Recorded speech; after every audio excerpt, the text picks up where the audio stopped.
आज बात करते हैं एवरेज फंक्शन की। जी हां, एवरेज फंक्शन।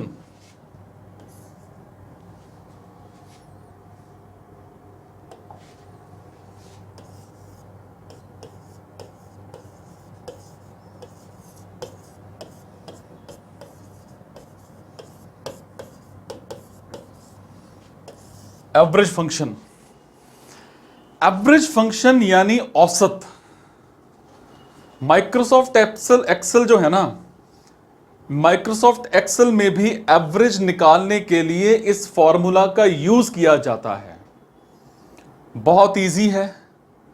जैसे आप मैथ में एवरेज फॉर्मूला का यूज करते हो, उसी तरह से माइक्रोसॉफ्ट एक्सेल में भी एवरेज निकाला जा सकता है।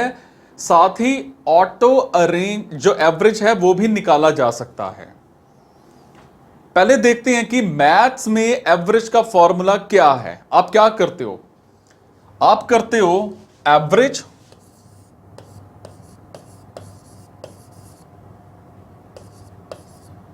ठीक है, average is equal to sum of numbers on list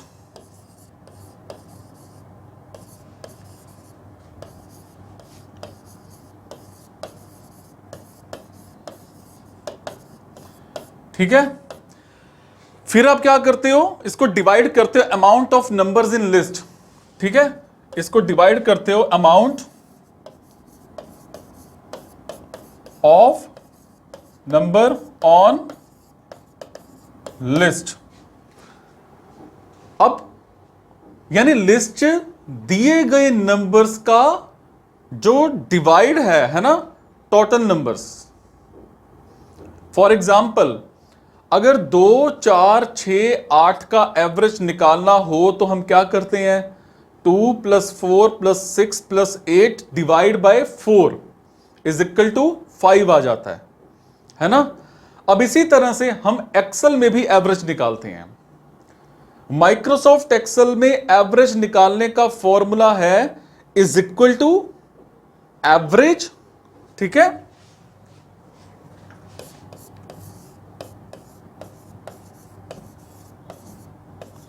ठीक है, is equal to average number 1 comma number 2, ठीक है। फिर आपका जो है एंटर कर दीजिए। फॉर एग्जाम्पल, अगर आपको सेल E1 से सेल E7 तक के नंबर्स का एवरेज निकालना है तो आपको यह फॉर्मूला टाइप करना होगा is equal to average bracket में E1 सेमीकोलन E7, फिर ब्रैकेट बंद, फिर एंटर कर दो।